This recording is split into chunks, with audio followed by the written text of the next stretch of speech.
Bonjour à tous, j'ai eu l'occasion de saluer chacun, je pense. Une joie que de pouvoir se revoir. Il y en a qui ne se sont pas vus depuis quelques semaines, alors ça, on profite de l'interlude et de l'entrée pour tchatcher, pour discuter. Ça fait du bien, voilà, il y en a qui se sentent visés, c'est bien, mais ça fait aussi partie de la communauté, de la vie du culte. Voilà, ça fait du bien aussi de pouvoir être là ensemble. Ce matin, on est en communion, les uns avec les autres. Celui qui est devant vous, celui qui est à côté de vous, est aussi aimé par notre Seigneur. Peut-être qu'il a, elle ou il, a les mêmes besoins que vous. Alors, ce matin, nous célébrons ce culte pour ce temps de culte de rentrée autour de la Sainte Seine. On va évoquer ensemble qu'est-ce que c'est que ce pain, qu'est-ce que c'est cette coupe, en ce temps de rentrée, et de pouvoir se laisser nourrir par la présence du Christ au travers de ce pain, au travers de cette communion et de cette coupe. Juste avant de nourrir la foule au désert, Jésus dit à ses disciples qui sont un peu agités, « Venez à l'écart dans un lieu désert et reposez-vous un peu. » Alors, dans les familles, tout doucement, il y a la pression qui monte avec demain ou après-demain la rentrée. Pour certains, c'est qu'une petite modalité. Pour d'autres, il y a une peur.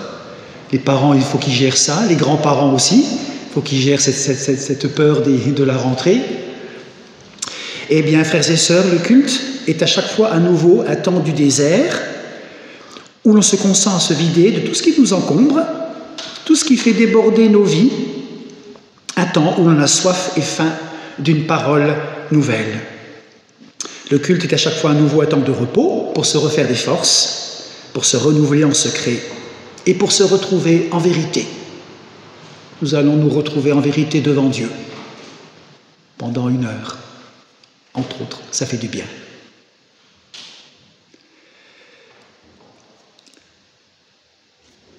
Je vous invite à la prière. Seigneur, c'est une joie que de pouvoir être là ensemble ce matin. Tu nous attends. Tes bras sont ouverts pour nous accueillir. Tu sais dans quel état d'esprit nous sommes venus. Et tu as une parole. Tu as une nourriture à nous donner. Bien mieux que tout ce que le monde peut nous proposer. Tu as des paroles de la vie éternelle. Alors parle à notre esprit. Nous voulons t'offrir ce culte. Nous sommes là. Certains ont mal au dos, certains on se sent seuls, certains ont des problèmes à gauche, à droite. Nous sommes là, devant toi, Père. Viens. Agis dans notre corps, dans notre âme et dans notre esprit. Nous t'offrons ce culte. Nous t'aimons. Nous sommes venus là pour toi. Et tu as des bonnes paroles à nous donner. Au nom de Christ, nous te louons et nous te bénissons. Amen.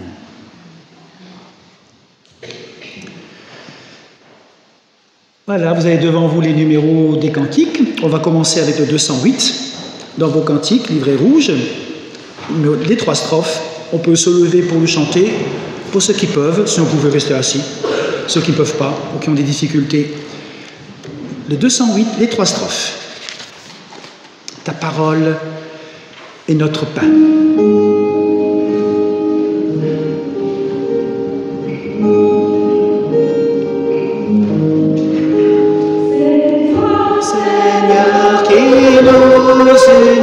Pour chanter ton amour et ta parole, ô Jésus-Christ, nous rassemble en ce jour, tous unis dans la même foi. Nous allons au-devant de toi et tu nous ouvres le chemin, tu prépares nos lendemains en nous donnant ta parole et ton pain. Tu nous reçois dans ta maison pour nous donner ta paix. C'est super. Tu nous connais par notre nom, ô Christ ressuscité, nous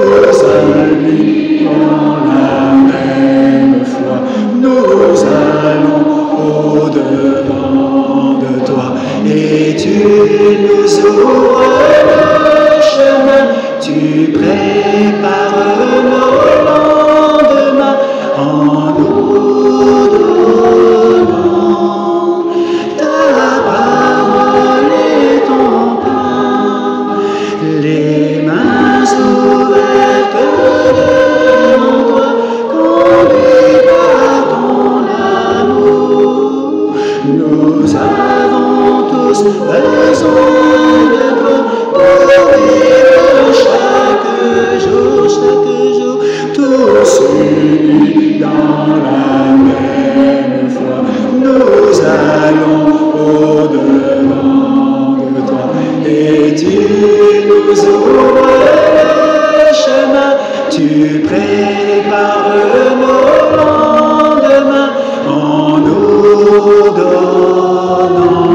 donnant ta parole et ton pain. Louons notre Dieu, notre Seigneur, qui nourrit son peuple. Nourriture pour le corps, nourriture pour notre esprit. Et nous allons lire plusieurs versets dans la Bible qui nous parlent de cela. À quoi bon dépenser de l'argent pour un pain qui ne nourrit pas? À quoi bon vous donner du mal pour rester sur votre faim? Écoutez-moi bien, et vous aurez à manger quelque chose de bon. Vous vous régalerez de ce qu'il y a de meilleur. Un peu plus loin, ailleurs, Jésus répondit, l'Écriture déclare, l'homme ne vivra pas de pain seulement, mais de toute parole que Dieu prononce. Notre Père, donne-nous aujourd'hui notre pain quotidien. Dans Marc, combien avez-vous de pain? 5 pains. Jésus prend le pain, rend grâce, le rompt et le distribue. Tous sont rassasiés. Jésus leur répondit, oui, je vous le déclare, c'est la vérité. Ce n'est pas Moïse qui vous a donné le pain du ciel, mais c'est mon Père qui vous donne le vrai pain du ciel. Je suis le pain de vie, celui qui vient à moi n'aura jamais faim, et celui qui croit en moi n'aura jamais soif. Dans Apocalypse, l'ange me dit, heureux ceux qui sont appelés au festin des noces de l'agneau. Puis il me dit, ce sont des paroles véritables de Dieu. Ça met en appétit. Vous avez faim?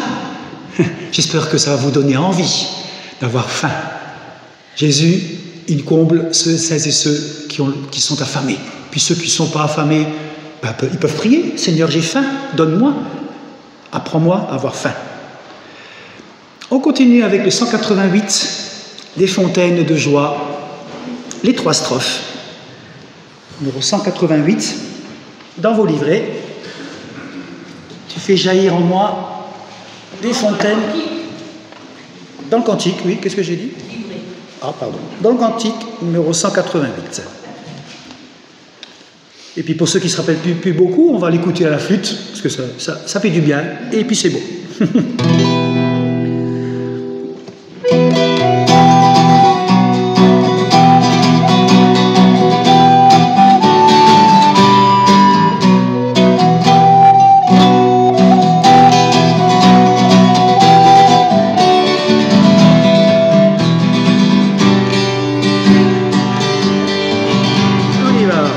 Fais jaillir en moi des fontaines de joie, ô Seigneur, quand je pense à toi.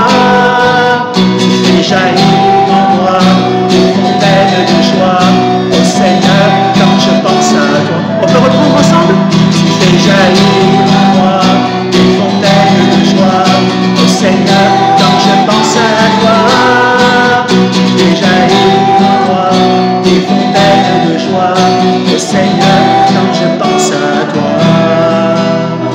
Je veux chanter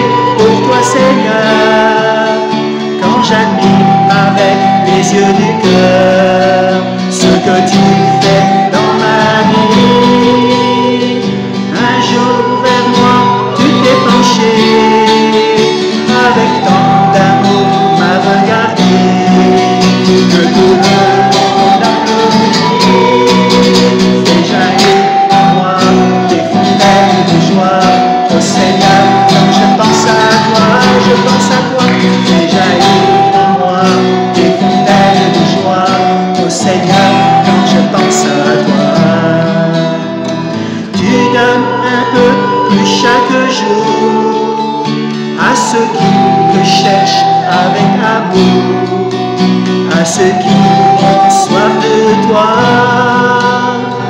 Tu n'aimes pas les orgueilleux, ni les oppresseurs des malheureux. Les petits sont tes amis. Et jaillit en moi des fontaines de joie.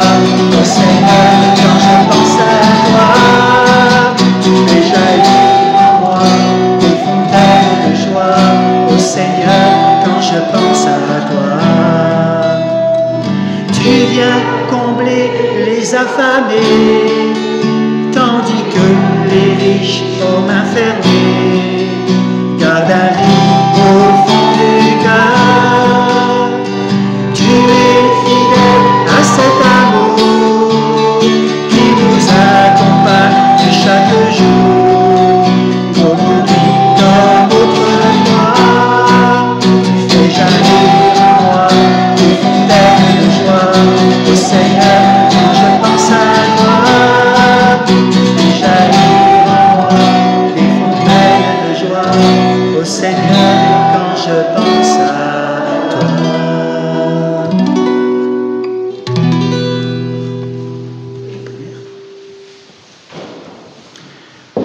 Et on va continuer par la prière.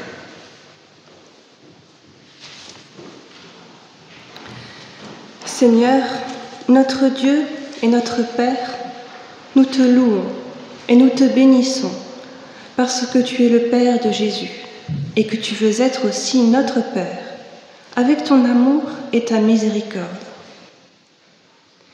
Seigneur Jésus, nous te louons et nous te bénissons parce que tu es le Fils de son amour et que tu veux être notre frère. Tu es venu nous libérer de tout ce qui nous pèse, nous inquiète, nous attriste. Dieu, Saint-Esprit, nous te louons et nous te bénissons parce que tu es l'amour du Père et du Fils. Viens habiter en nous comme un brasier d'amour.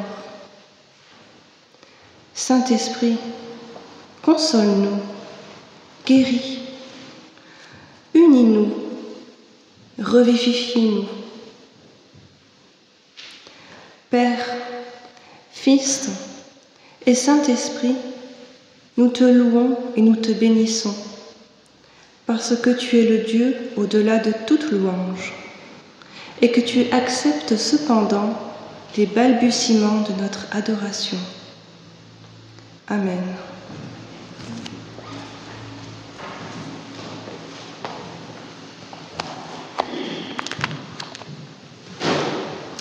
Et dans le livret, nous pouvons chanter le numéro 42, En Jésus seul.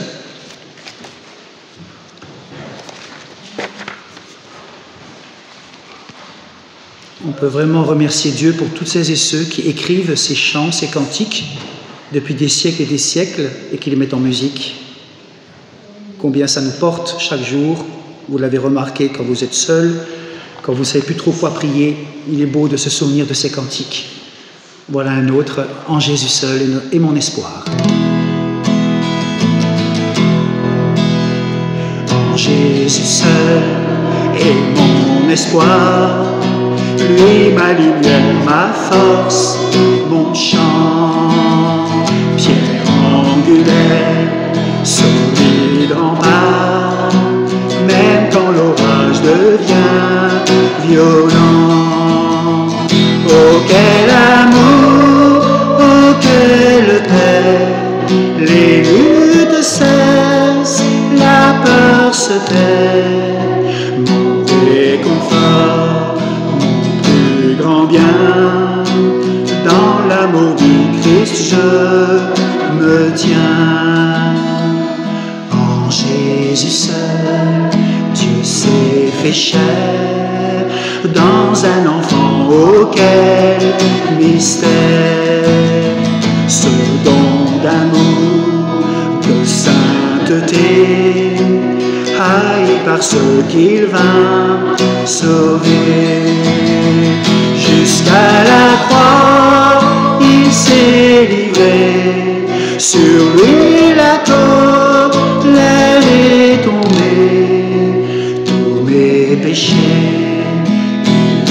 nous a pris par la mort de Jésus. Je lis là dans la tombe, il reposait, lumière vaincue par les ténèbres. Quel jour glorieux, il apparaît, d'entre les morts il se relève.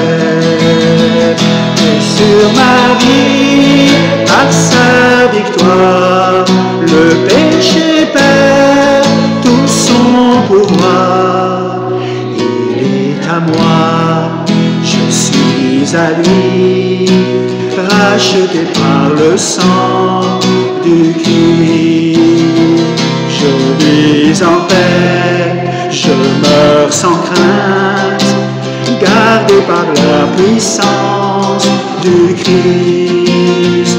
Du premier cri au dernier souffle, Jésus est maître de ma vie. Les plans des hommes ou du malin ne peuvent m'arracher de sa main. Qui revienne ou me rappelle, par la force du Christ je tiendrai.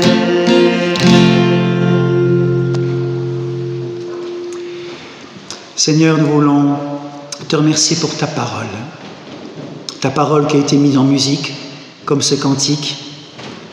Merci de savoir que tu es venu, mort, ressuscité, et tu reviendras. Alors nous voulons être heureux de pouvoir partager cette parole en communion avec tous celles et ceux qui se rassemblent, tous ceux qui se disent chrétiens sur la surface du monde. Des milliards d'hommes se retrouvent, écoutent ta parole et te prient ce matin. Alors en communion avec les uns les autres, ouvre nos cœurs, Seigneur. Ouvre nos cœurs, que ta parole puisse nous nourrir spirituellement. On en a besoin pour avancer jour après jour sur notre route vers ton royaume où tu nous attends. Tu nous as dit que l'homme ne vivra pas que de pain seulement, mais de toute parole qui sort de la bouche de Dieu. Alors viens, nous sommes affamés. Ouvre nos cœurs à ta parole. Amen.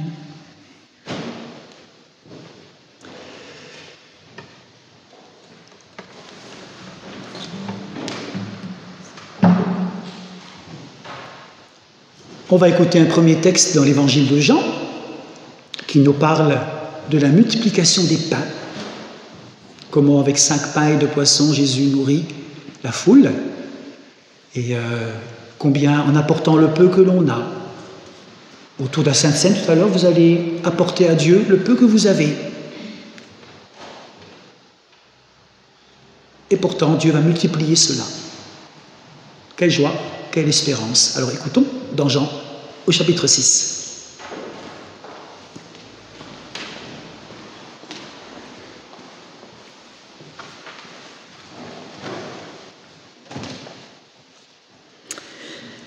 Jésus dit, « Le pain vivant qui est descendu du ciel, c'est moi.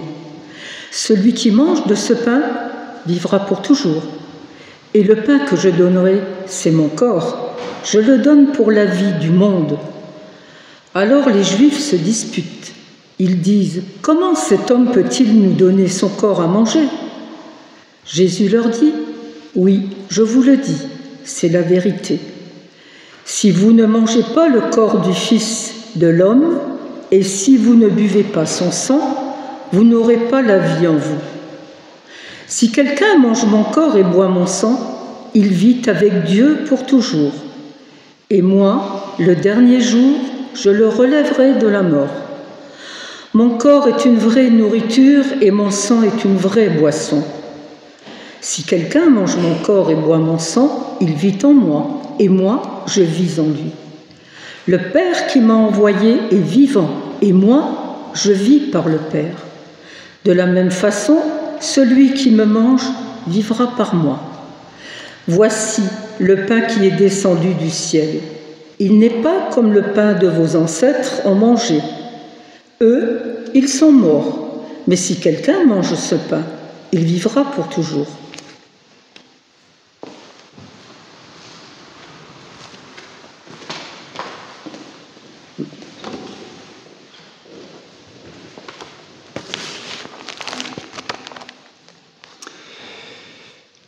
La table du Seigneur est prête.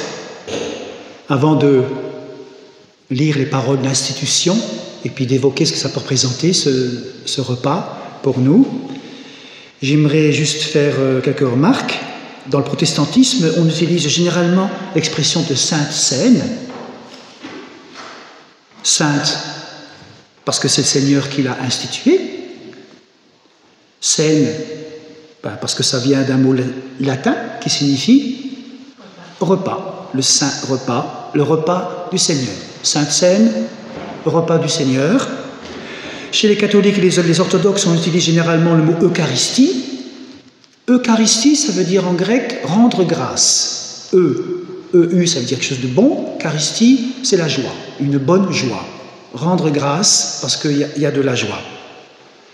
Le mot Eucharistie met donc l'accent sur l'Église qui célèbre ce repas en exprimant sa reconnaissance et sa louange.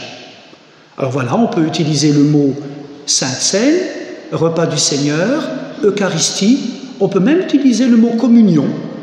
Communion, ça veut dire être ensemble, ça nous remet les pieds sur terre, le repas, le saint repas, l'Eucharistie, rendre grâce à Dieu, la communion, c'est être, on se rend compte que tous ceux qui vont venir ce matin ici, comme dans le monde entier, que vous soyez riches, pauvres, que vous ayez un plan d'épargne logement ou pas, que vous ayez un appartement ou que vous soyez SDF, jeune, en bonne santé, malade, que vous gagnez 5 000 € ou 1 500 €, vous êtes les bienvenus. C'est le seul lieu dans l'Église où tous, vous êtes les bienvenus. Il n'y a pas de différence. Il devrait ne pas avoir de différence. C'est le seul lieu. C'est beau. 1 Corinthiens 11. Paul nous rappelle comment Jésus a institué la Sainte Seine. Voici ce que j'ai reçu du Seigneur et ce que je vous ai transmis. Le Seigneur Jésus, dans la nuit où il fut livré, prit du pain. Et après avoir rendu grâce, il le rompit et dit « Ceci est mon corps qui est pour vous. Faites cela en mémoire de moi. » Et il fit de même pour la coupe, après le repas, en disant « Cette coupe est la nouvelle alliance en mon sang. Faites cela toutes les fois que vous en boirez en mémoire de moi. Car toutes les fois que vous mangez de ce pain, que vous buvez à cette coupe, vous annoncez la mort du Seigneur jusqu'à ce qu'il vienne. » 3 points que je vais développer, et puis prochaine fois, on verra la suite. D'abord, le Seigneur Jésus dans la nuit où il fut livré. Il nous est dit que Jésus a institué la scène la nuit où il fut livré. Quand j'ai préparé ça, je ne m'étais pas trop rendu compte. On lit tellement, ça fait près de 50 ans que je lis ces paroles-là. Jésus institue ce repas dans la nuit où il fut livré. Donc la nuit où il a été livré pour être jugé et condamné à mort sur la croix. Cette croix où il a vaincu le diable, le péché et la mort. Cette croix où il a confronté les ténèbres pour briser leur pouvoir dans la force de sa résurrection. Oui, le Seigneur Jésus a institué ce repas dans la nuit où il a été livré. C'est pas hasard. C'est la nuit que Jésus est né. C'est la nuit où il a institué la Sainte Seine. Pourquoi la nuit?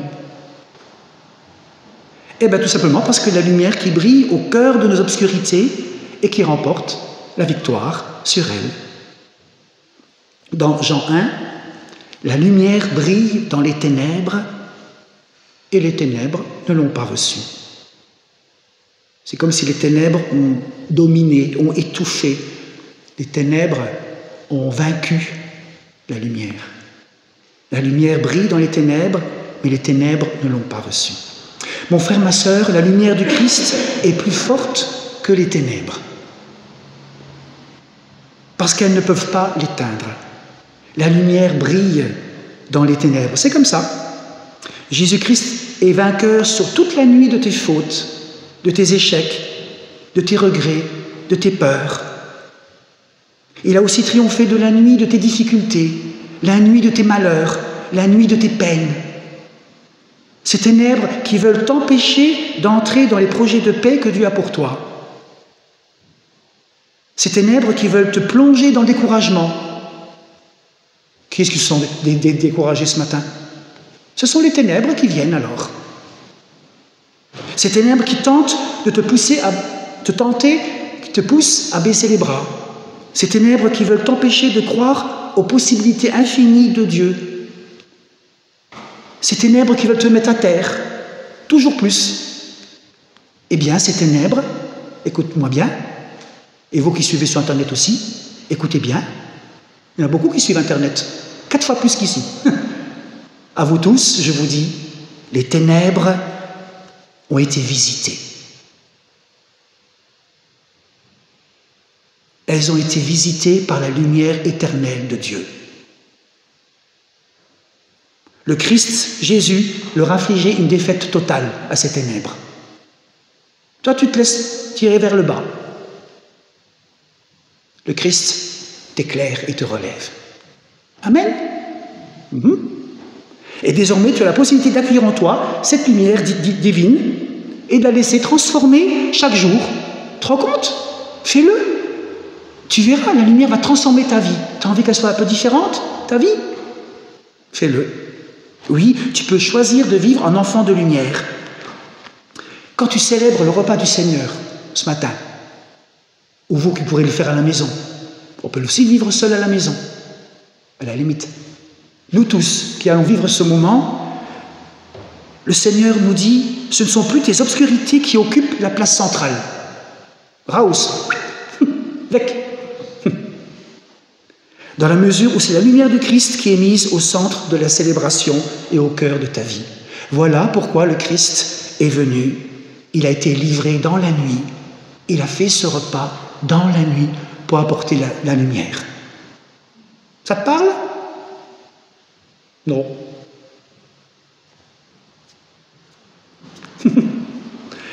Premier point.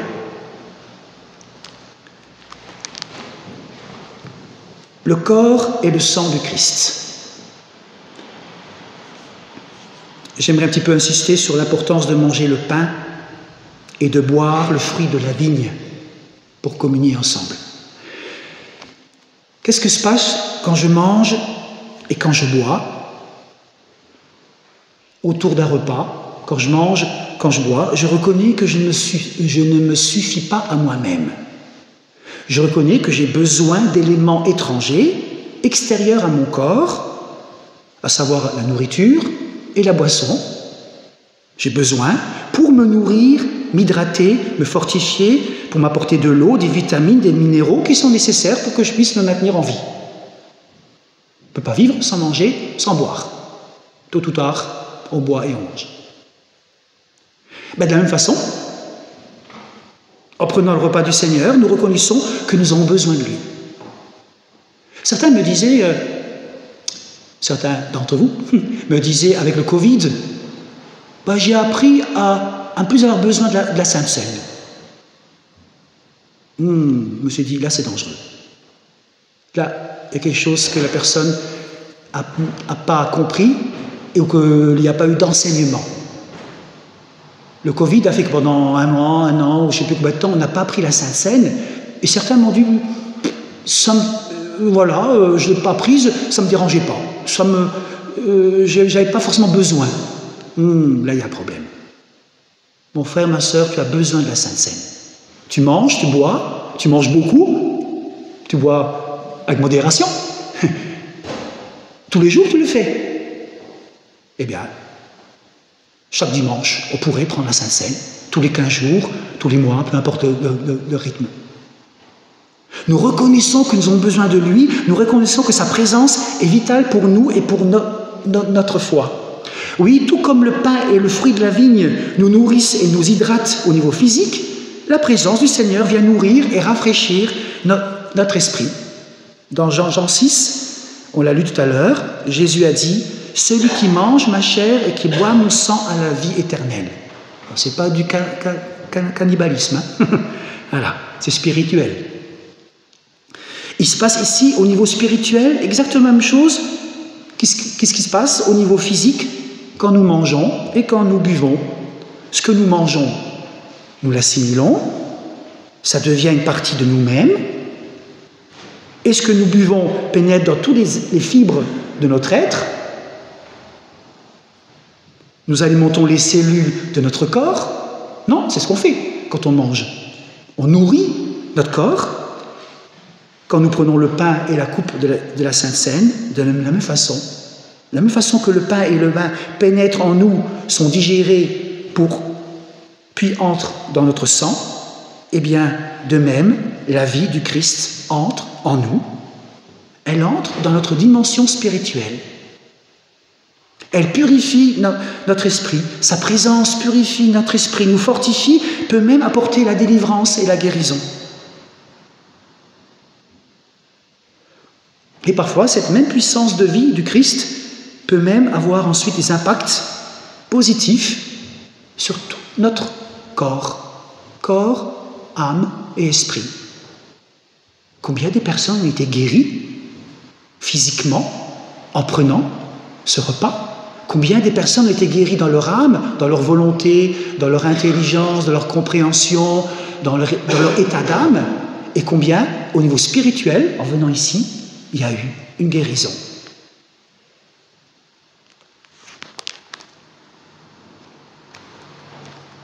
C'est pour ça qu'on appelle cela le repas du Seigneur. C'est pour ça qu'on propose aux personnes malades la Sainte Seine. Je dirais que c'est un arsenal pour lutter contre la maladie. Ma chair est vraiment une nourriture et mon sang est vraiment un breuvage. Mon frère, ma sœur, le corps et le sang du Christ sont la réponse de Dieu à ta faim et à tes soifs spirituelles. Si tu as faim et soif, prends le repas du Seigneur. Si tu as faim et soif d'être aimé, si tu as faim et soif d'être réconforté, d'être encouragé, si tu as faim et soif d'être fortifié, si tu as faim et soif de solutions à tes problèmes, si tu as faim et soif de paix et d'harmonie, viens au Seigneur. Va pas ailleurs. Je t'en supplie, ne va pas ailleurs. Ici, il y a tout. Vous tous qui m'écoutez, ici, il y a tout dans ce pain et dans ce corps et dans cette coupe. C'est la vie. Oui. Oui. Viens célébrer l'Eucharistie, on rend grâce pour cela. Et le Seigneur agira. Par sa vie puissante, il agira en toi et il te bénira. On a vu ce que c'était la bénédiction. Pour ceux qui veulent en savoir plus la bénédiction, vous cliquez sur les liens de la semaine dernière et vous saurez, vous internautes et les autres, savoir qu'est-ce que c'est que la bénédiction. Le Seigneur va agir en toi, d'une façon ou d'une autre.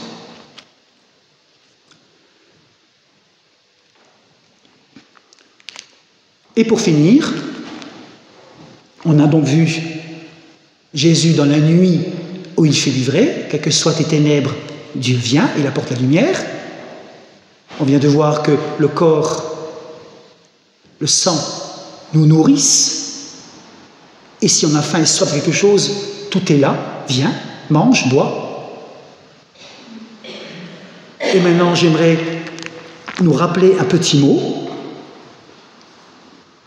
Jésus prend la coupe après le repas en disant « Cette coupe est la nouvelle alliance ». Qui a une alliance? Rappelez-vous, touchez-la.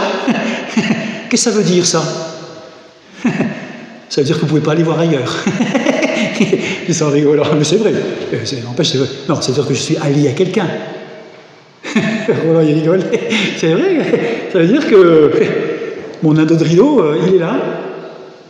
Alliance. Quelques mots pour finir. La nouvelle alliance. Frères et sœurs, le Dieu de la Bible, c'est le Dieu de l'alliance. La Bible est composée de l'Ancien Testament et du Nouveau Testament. de la première alliance, Ancien Testament, et de la nouvelle alliance, la seconde alliance dans le Nouveau Testament. La Bible n'est pas un livre philosophique ou de théologie, c'est le livre qui nous raconte l'alliance que Dieu fait avec nous. À l'origine, une alliance concernait des relations entre humains. Une alliance, c'est quoi? C'est un pacte, un contrat. Ça crée des obligations entre les personnes et les peuples. Ça crée des devoirs. Ça implique aussi des droits pour chacun. Voilà ce que c'est qu'une alliance. Et le Seigneur utilise cette notion d'alliance pour l'appliquer à ses relations humaines avec nous. D'abord avec Israël, dans l'Ancien Testament. Il fait alliance avec ce peuple. Et ensuite avec nous tous, dans le Nouveau Testament.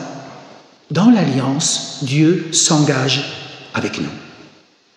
Et il nous demande en retour de nous engager envers lui. Dieu s'engage avec nous, ah oui, ça c'est super, oui, mais il nous demande en retour de nous engager envers lui. Là, oui, non. Mais ça va bien plus loin que ça. Le Dieu vivant nous offre son amour, sa confiance, son amitié. Il veut que nous soyons des partenaires. Ce n'est pas un Dieu distant. D'autres religions proposent un Dieu qui est tellement loin, tellement tout-puissant, distant. Certaines religions proposent cela. Ce n'est pas le christianisme. Le Christ annonce un Dieu qui s'approche. Il n'est pas là en train de voir sur la planète Terre ce qu'on en fait.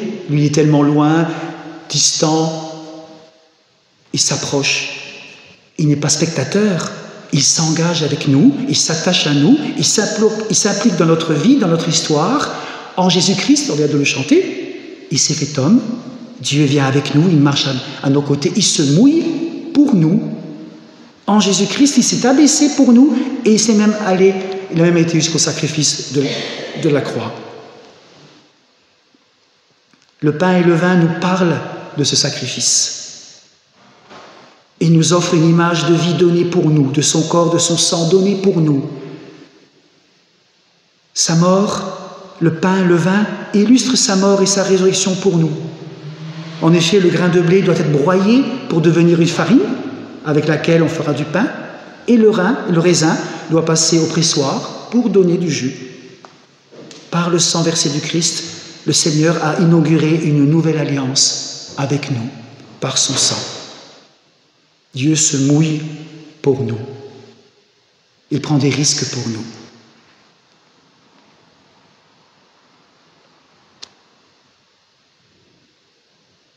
Il nous invite à vivre dans sa lumière.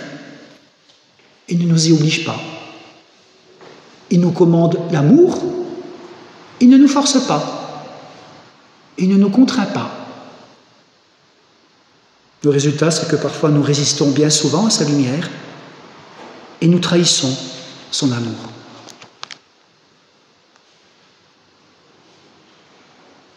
C'est cette nouvelle alliance que le Christ, que Dieu nous offre. Je serai leur Dieu, ils seront mon peuple, nous dit la Bible. Il est notre Dieu, nous sommes son peuple, et rien ne pourra jamais nous séparer de son amour. Ça, c'est bouleversant.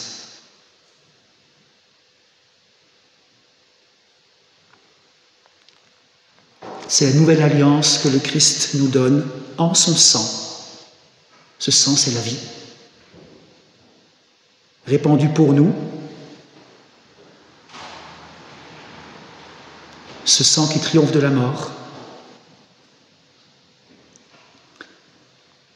Alors, en nous approchant de cette Sainte Seine, de ce repas, nous sommes invités à accueillir la vie éternelle. La vie en abondance par Jésus, la vie qui triomphe du mal, du péché, de la mort.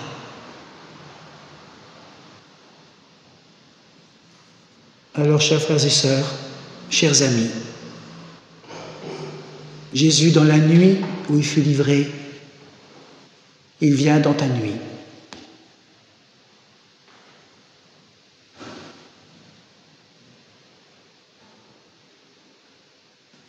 Si tu as faim et soif, si tu es affamé,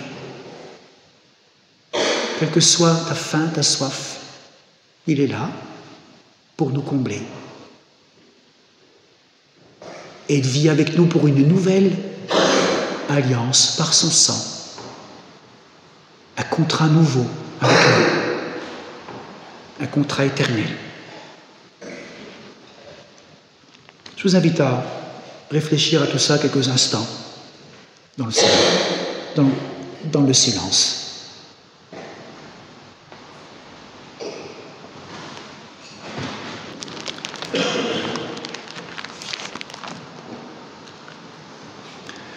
Et je vous invite à prendre le 592, Seigneur, tu es notre joie, notre vie, notre espérance. On peut se lever, on peut chanter les deux strophes.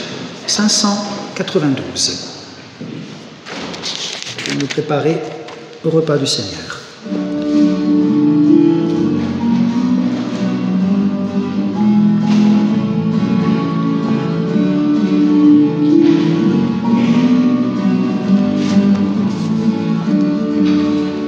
Seigneur, tu es notre joie, notre vie, notre espérance. Seigneur, tu es notre joie, nous ne sommes rien sans toi.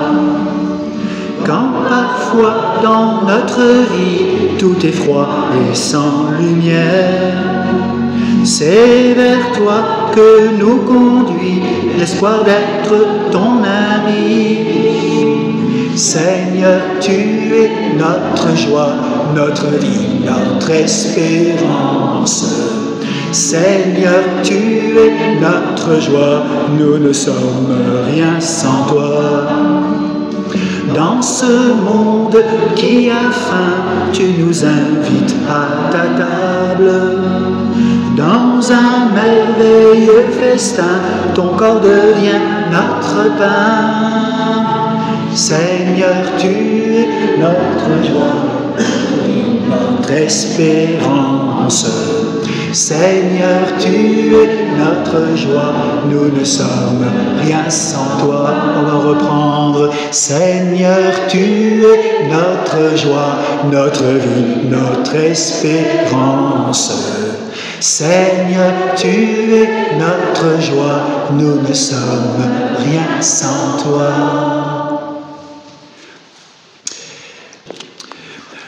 Voilà, je vous invite à vous lever pour finir avec la bénédiction et par le dernier cantique, le 538.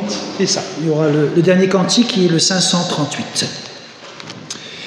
Frères et sœurs, que Dieu le Père vous donne la force et la puissance pour vaincre le malin et surmonter toute tentation.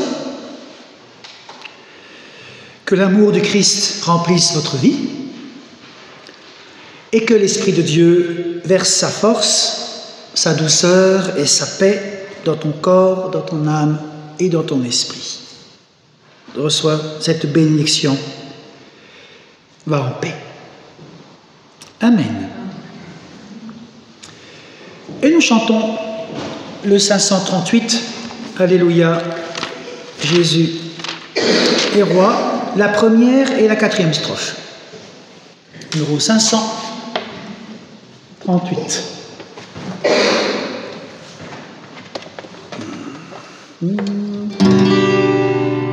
Alléluia,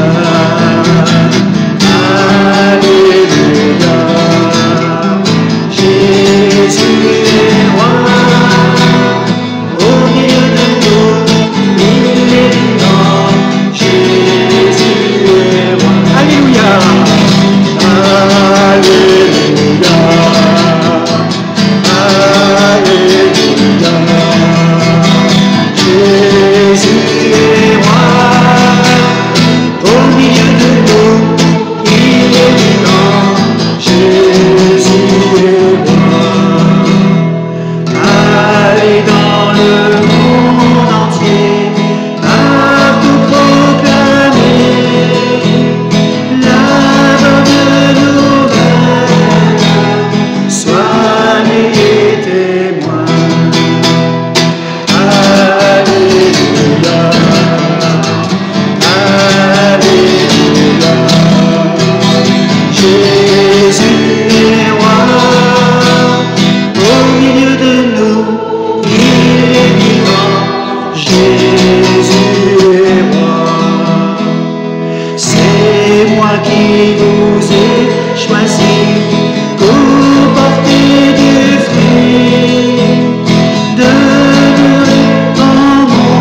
Voilà.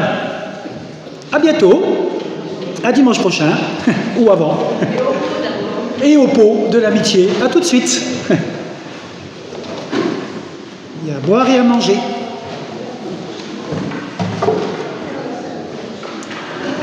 Encore une Sainte Seine.